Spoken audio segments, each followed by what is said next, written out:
So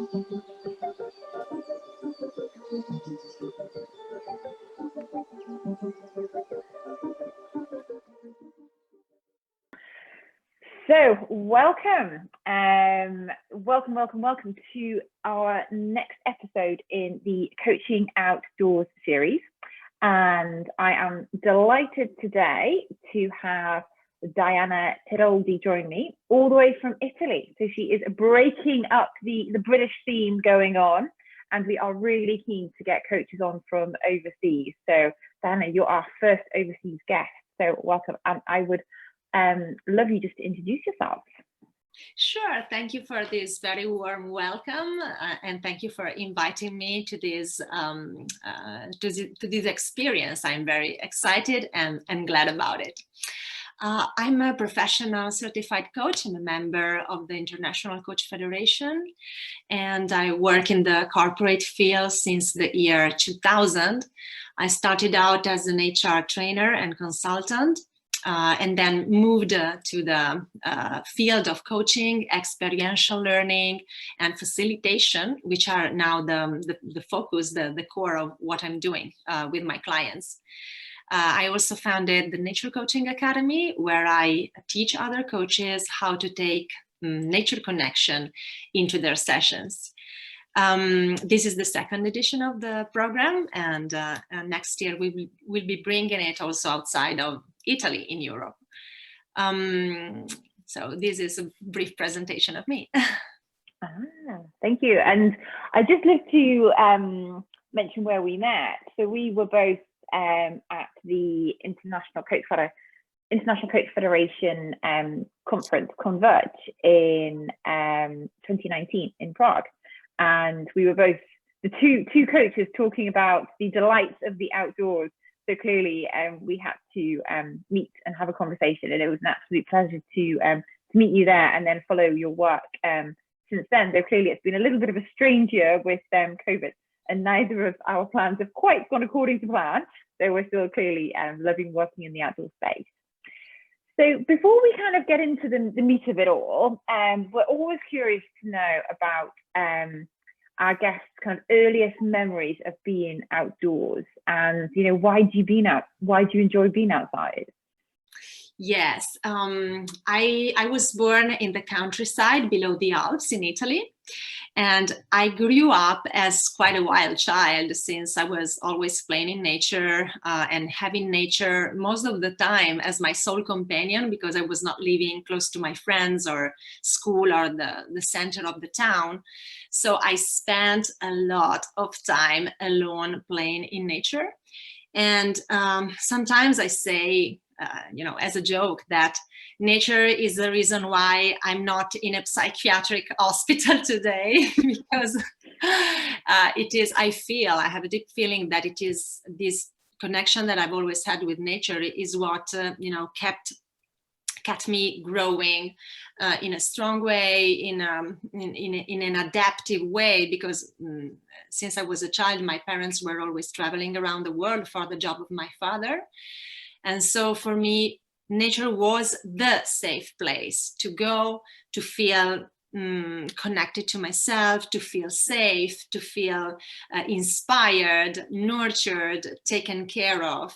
And I think that this is also the imprinting that I got about nature and the role it still has today in my personal life. So today also I enjoy the outdoors because it makes me feel good. It makes me feel belonging to a wider community. It makes me feel I'm not alone.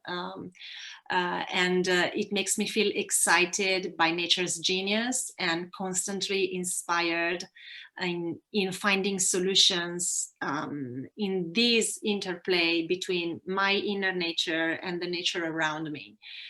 Solutions to my challenges or inspirations, new ideas, new creativity. So today it's really a source of my deeper care of myself, and also the place, nature, where I find my motivation to take care of nature as well. So I think that this is the heart of my love of nature, basically. I love the way you pulled so many different things together there and kind of link it back to that sense of belonging and sense of safety, and then that kind of curiosity and motivation as well, which actually as coaches is key to, you know, draw from in our practice so that we can ultimately support our clients. And kind of talking kind of about your coaching, and you shared a little bit during your introduction, it would just be great to dive a little bit deeper into you know, your coaching backstory and what specifically encouraged you to work, you know, in the outdoor space with your clients. So I think we probably had a little hint of it already because of your love of the outdoors. Yeah. Well, I started attending personal growth workshops when I was around 20 years old. And so I have always loved to take care of my inner journey to self-realization, and always loved to study, research, and practice anything related with nature, body movement. By the way, I'm also a dance therapist. I didn't mention it, but that's also part of my earlier training and background. So anything that was related to nature's states of consciousness, meditation, was always at the heart of what I love to do. And until 10 years ago, approximately, I felt like my life was split in two. There was my corporate career, which felt like draining most of the time and drew me very often to exhaustion. And then there was all the rest of my creative life based in nature, connection, yoga, Zen, active music making, creativity, dancing. So at a certain point, I found I could no longer sustain this feeling of being split. And I started testing how I could merge my deeper passions with my business in the corporate world. And the very first workshops that I did, integrating music, music making, and nature for leadership and teamwork development and community building, they were very successful. And exciting and fun, and for me and for my clients as well. So I saw a potential there, and decided that gradually I was to transition out of my standard training and consultancy activities and develop an original business niche. So lots of researches since then have sprouted out during the past decade, really confirming the benefits of mindfulness, of embodied learning, somatic coaching, learning by doing, etc. And I was already there, and since more than a decade, so I had the expertise to enhance all this even more. And I already had like a client's base where I could continue testing and exploring opportunities and synergies between these different fields of my interests, basically, and my passions. So I learned a lot by doing. For years, I've been constantly practicing until now, and carving out and sculpting experiences, or finding ways to make them impactful and really useful. Because, you know, I have a master's degree in philosophy, so sometimes I tend to be very, you know, metaphysical and abstract and, you know, the bigger systems, while most of the time my clients, you know, ask for very focused results. So my challenge still today is to try to convey all the sense making that I always try to do in practical results. So now it's still a bit, you know, one thing that I'm working on is still how to communicate clearly all the benefits about taking coaching outdoors. And I do this since the very early stages of the coaching path, that as soon in the phase where I'm still, you know, discussing with the client how will the process unfold and what's the really coaching, what are you looking for. So in the initial phase, in the initial agreement phase, I always say, what do you think about the opportunity to take some of our sessions outdoors? How would you feel that? So now I'm very clear in this opportunity since the beginning, while before I was, you know, more uncertain, because it was something really very, very new. And also this kind of sensibility for nature was a bit in the background, while in the past couple of years, I think is really exploding. And as soon as I propose a client to do that, to go outdoors for some sessions, they enjoy it a lot, and they really look forward to it. And when we do it, they enjoy it and ask for it even more than I would propose sometimes. So here I am. This is a brief retrospective journey in the start of this adventure. Yeah. And thank you for sharing that, and this kind of balance between, you know, the corporate world and then kind of deciding to take the plunge. It's an interesting journey, and hearing how coaches have navigated that and how they've kind of set themselves up, and how, you know, clients, once they've had a taster of it, it's almost giving them permission that, you know, work doesn't have to be done inside. And, you know, one of the areas I'd love to kind of dive into today is movement, and about, you know, the somatic, the embodied practices, which you've kind of talked about, and how that's been a thread throughout your life, kind of going from, you know, the dance world and incorporating that within, you know, within nature, because ultimately outdoors, the kind of the level of movement, whether it is just more of a stillfulness, or whether it is actually a more kind of vigorous walk, there's a completely different dynamic. And there's like a lot of different exercises that you can kind of work through, whether it is just simply kind of pausing for breath, whether it's more kind of like a longer grounding exercise, whether it's more kind of a structured meditation, or actually a sit spot and returning to that kind of over several weeks or months. And then even, you know, longer retreats and kind of pilgrimages. So the whole kind of embodied side of things is absolutely huge. And it'd be great to have some really kind of specific examples of, you know, how do you specifically integrate embodied practices within your coaching practice? It's interesting, in this overview that you just did, you address some areas that relate more to the specific session, like the grounding, the breath work, or, you know, practices that you do actually during the session. While you mentioned also practices that the client can do outside of the coaching session, like the sit spot, for example, or and you also mentioned something that is like more intensive experiences, like workshop, intensive immersions, or pilgrimages. So there's really a wide area of interventions where we can take movement into coaching and with nature. And so I'd like to share with you like one practice also, and my approach in general to movement, nature, coaching, and all this field of interplaying experiences. One of my mantras is take the mind back to the body and the body back to the mind.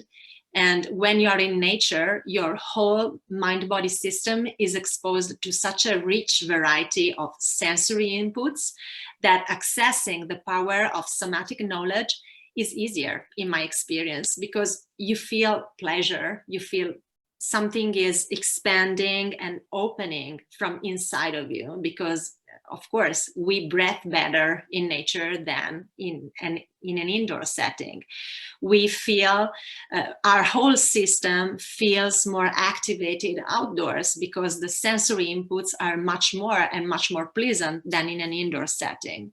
So our brain responds to this pleasure by releasing well-being hormones, facilitating synergy between left and right hemisphere, and giving way to wider points of view, more creativity, more problem-solving capabilities, and more long-term decision-making. There are lots of researches around these benefits over the past maybe couple of decades. There's been a growing field of researches around this. So now it's also evidence-based, beside what we can intuitively feel that is happening in our system.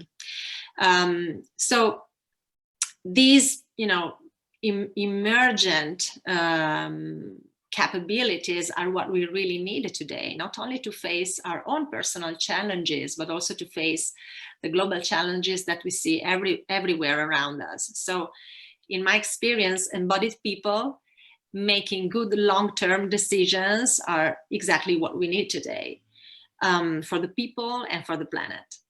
So the embodied practices that I propose in my sessions are usually based in simple sensory awareness practices that you mentioned before, or breath work or grounding, and what I call often somatic or eco-somatic activation practices, which are practices that allow you to tune in your system and to tune in the systems around us, the landscape, the natural subjects. So the embodied practices that I propose in my sessions are, I made 2 examples that I would be willing to give your listeners for free. And they are basically a practice of somatic activation and a practice of eco-somatic activation. So it's a guided journey, which people can do in nature, or the somatic practice can also be done indoors, of course. Mm-hmm. And I'd like to give you a brief description of one of them. So this practice that I'm just about to describe to you is something that I do almost in the beginning of every workshop that I do. And sometimes when the client requests it, also at the beginning of a session. So usually at the beginning of a session, I ask the client, how would you like to start this session? What would you like to do with me? And so the ideas can be very different, from just a mindfulness moment to really land in the session, or just some stretching 1 minute and then move on to the subject, and so on. And sometimes the client asks me, what would you like to propose me to reactivate my being here now?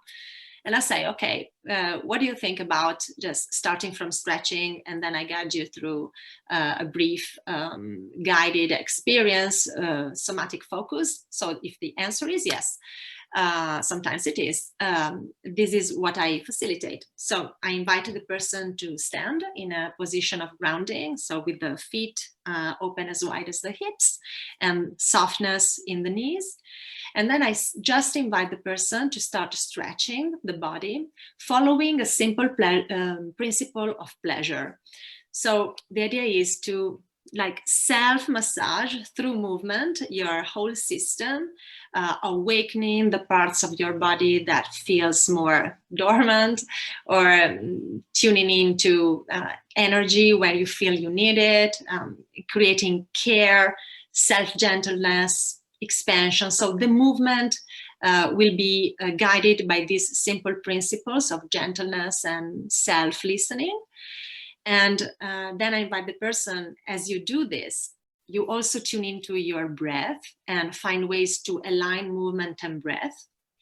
And as you do this, you also set yourself the intention to move in tune with the place you're in.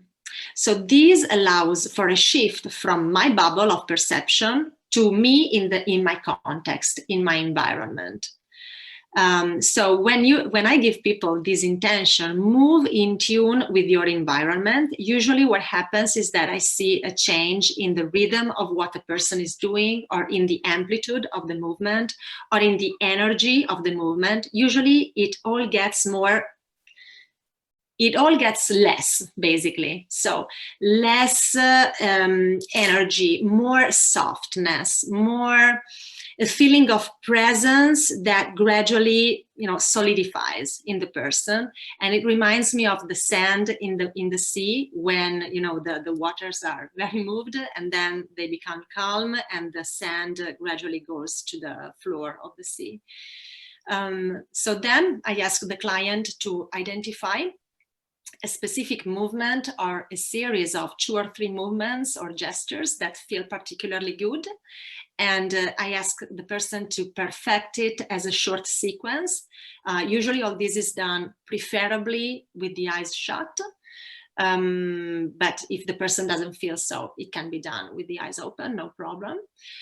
So then if the people had eyes shut, I gradually invite the person to open the eyes and to share with me the short sequence or the gesture that was feeling so good, and I repeat it with the person, so that there is a kind of mirroring too.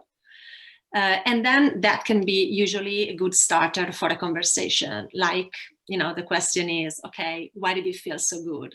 What did it make you feel? And which quality do you embody doing these movements now? And why is it beneficial for you now? And what does it tell you about the thing that you would like to talk about in this session? So then usually that's a starter to bridge some other, the agenda basically of the session. So that was just a brief, not really brief, but a description of one of the practices. Thank you for just sharing. And that's a really specific tool that can really help land a client into a coaching conversation. And ultimately, when your clients have been in the days of COVID, often, maybe working from home or even, in the office, that, our life is through screens. We spend so much time attached to our computers and ultimately sat down indoors within four walls. So actually, by taking that step outside and then getting ourselves out of our heads and into our bodies and working through that slowly and adopting that different pace. And I was really curious the way that you kind of brought the wider landscape into it and the different energy that you can kind of sense as well. And if you kind of shared this resource, which is really kind, and we'll be able to link that to the podcast, and it'll go up on the website. So as listeners, you'll be able to kind of check that out and see, how you use this for your own personal use, and then potentially use with clients or adapt. And ultimately, it's all about kind of adapting and pulling different resources into your practice. If there is kind of clearly, if our listeners were interested in this specific area, is there any other resources that you would recommend checking out as well, or any other individuals who work within this area?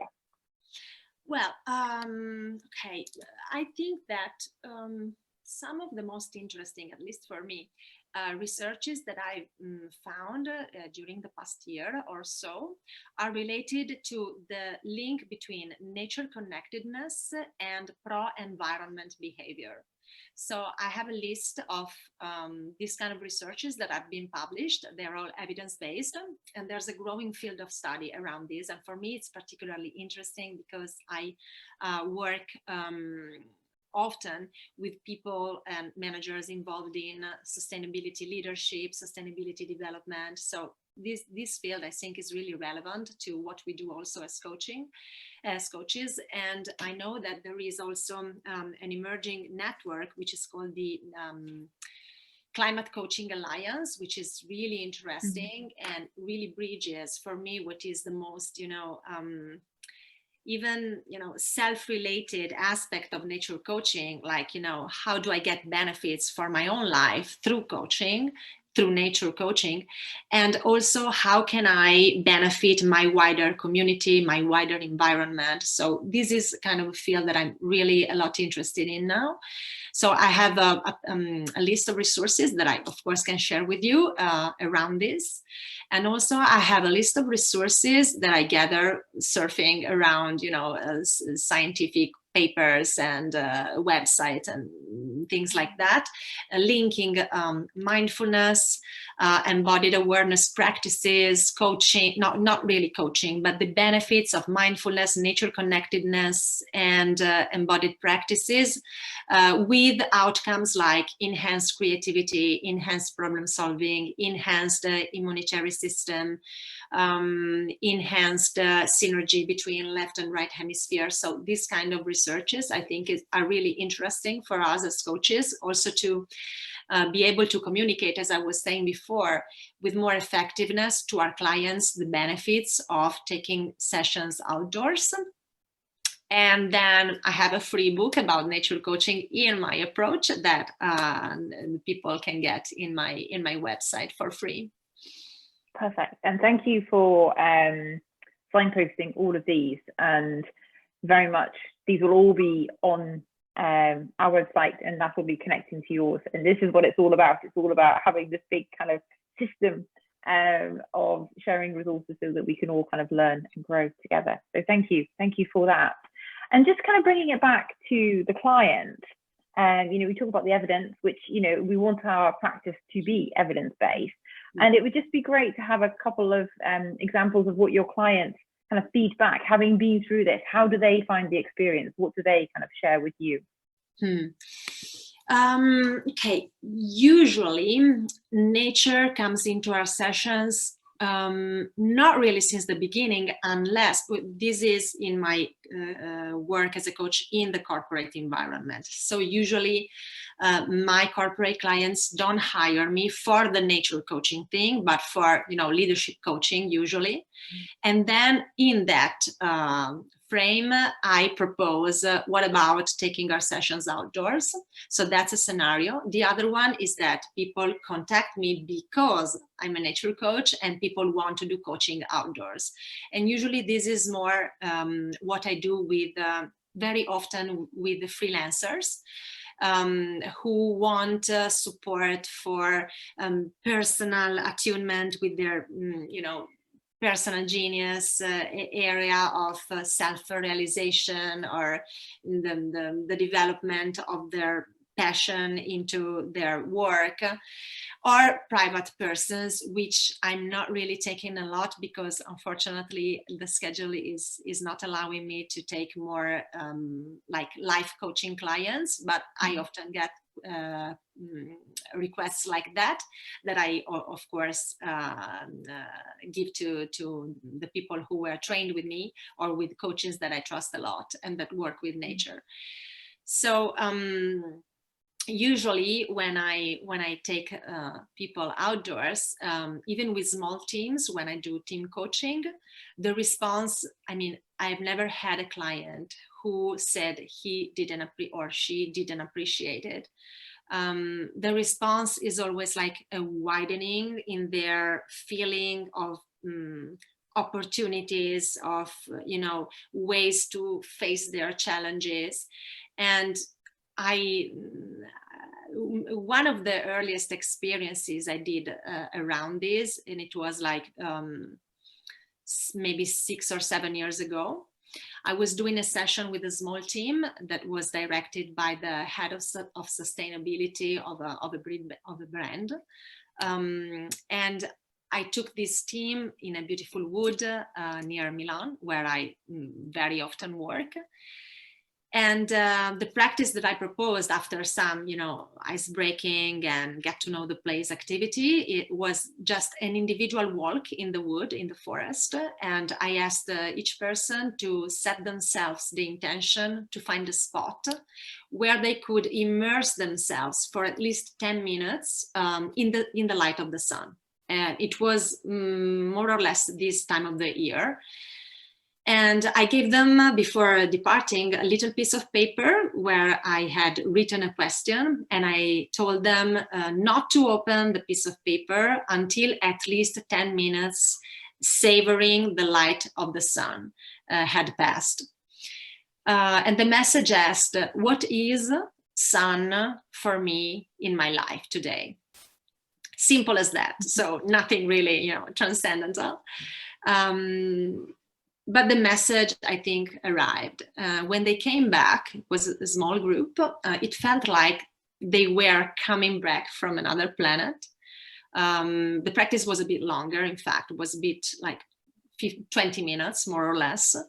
But the contrast between their presence in that moment when they came back and the moment when they left, and there was a lot of small talking, you know, and a lot of you know, energy in the air. And when they came back, there was so much presence, so much silence, so much, I don't know, I felt them like very connected in themselves. And so I asked them, how was it? What did you get from this practice? And some of them I noticed had tears in the eyes. And one of them, a woman, said, it's so easy to feel good. We just don't know it anymore, how it works to feel good. I discovered that I forgot how to feel good. But now I know that I just need to stay, undo, listen, and that's all. And as she was saying that, she was really moved. And it touched me because it felt like really most of us, most of the time, feel that. I mean, live in a condition like that, where we never stop, we never stay, we're always consuming experiences. So what's the price for this relentless run, for these field to the limit schedules, daily schedules? So sometimes my feeling is that we lost our way home inside, and when we reconnect with nature, we instinctively know what we need in any given moment. So the answers are there in the fabric of life. It's just that we are disconnected from it, and so we don't get the answers that we need. And the answers are the same for all living beings. There are some, kind of things that we all need as living beings, and being able to stop and savor, I think, and really reconnect is, I think, foundational.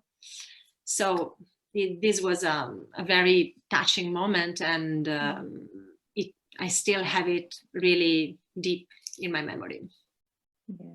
I can just, as you're talking through it, it just sounds so vivid, and just it really resonated with you. And the fact that it was a small group, and you got the feedback from a number of individuals as well, and just the simplicity of it, as you say, using the sun, which is there all the time, and we, just take for granted, and actually by bringing ourselves back and appreciating it, and then bringing the question in as well to really bring it home. That was a really, really interesting example, and thank you for sharing that. And just kind of taking a shift into kind of you as a coach, your experiences as a coach, and the what you've just described was probably quite a memorable moment, but it would be interesting for our listeners to know, like, another kind of memorable moment working in the outdoor space with your clients that also kind of stays with you. Okay, so one very, very common thing that I do when I coach outdoors is, after the beginning of the session, focusing the agenda of the client, then I ask, okay, would you feel like there could be interesting answers around us? And if yes, where? So that's usually the beginning of a more intimate connection between the client and the natural environment around us, where the client really tunes in the intuition that can bring him or her in front or in presence of a specific natural subject or aspect of the environment that has a teaching, that has an inspiration or a solution for the thing that we are discussing. So usually I have an experience of, again, maybe they are so much stuck in my memory because this experience too that I'm about to talk to you about is one of the very initial tests and exploration that I was doing around coaching with nature outdoors. And this was a person that I was coaching since a couple of months. So we were, I think that was the last session, and it was the first and last session that I did with this person outdoors. And we were, by the way, in the same wood that I described before about the team coaching experience. So he was asking me questions about a specific leadership challenge that he was facing with his boss, basically. And so I invited him to have a moment of mindfulness and close eyes, and we were standing and walk on the spot where he was standing to feel from inside a direction where a possible teaching could emerge. So just walking on the spot on himself, like listening with everything except the eyes to the environment around us. I really felt like the presence was like, again, solidifying in his person, and a wider space of listening was emerging. So I said, okay, when you feel you have the direction, gently open the eyes and you start walking towards that direction, and you set yourself the intention to find the nature inspiration or nature teaching that you need now to face this challenge that you're talking to me about. And I will follow you. So I will be behind you and I follow you. So he did that, and he started to walk, and he took me to different paths than I was, expecting he could follow. He went off track, basically. And when at a certain point, he just stopped in front of a little pond, and with trees and so I also told him, when you feel arrived, you stop before starting this exploration. You stop and you stay there in silence, savoring, listening, doing everything you feel you need to get the teaching until for you it's okay. And when you've had what you need, you just turn back to me and we start. And you, if you want, you can tell me what you discovered, and if you want, we can share around that. So he arrived in that pond with the trees, and he was there, I don't know, it was so long that, all the questions came in my mind, like, did I explain myself correctly? Did he get the message that sooner or later he will need to come back to me? But I said, okay, trust the inner knowledge of the coachee. You said everything. If he understood, it's fine. If he didn't understand, it's fine. Sooner or later, the time he will understand, And it's incredible because, at a certain point, I just, left all my expectation around time and stayed there in presence, in service of his own listening. And when he finally reverted to me,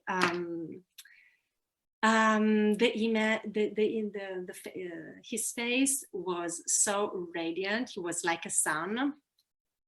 And the incredible thing is that the real gift for him in this experience was me waiting without expecting anything, without interrupting his flow, without nothing, just being in service. So, that was quite, had a turning for me, because I thought that he was getting the teaching from something in the environment, and instead it was the situation that was mysteriously meaningful. So that's another very touching experience in my practice. And thank you for being so open with sharing this, and really being honest about, setting it up. And actually, as a coach, it can be a bit nerve-wracking at times. And did the client get it? Did I explain myself? What am I expecting? And actually, sometimes, we just have to park all of that and let it go. And this is like a real example of that for you, and actually for, all our listeners, actually how we need to trust in ourselves and use our intuition. And then it's us, and it's like dynamic between us, the environments, and the clients. And that's a real example of how everything comes together, and that's what produces the change, the results, the transformation.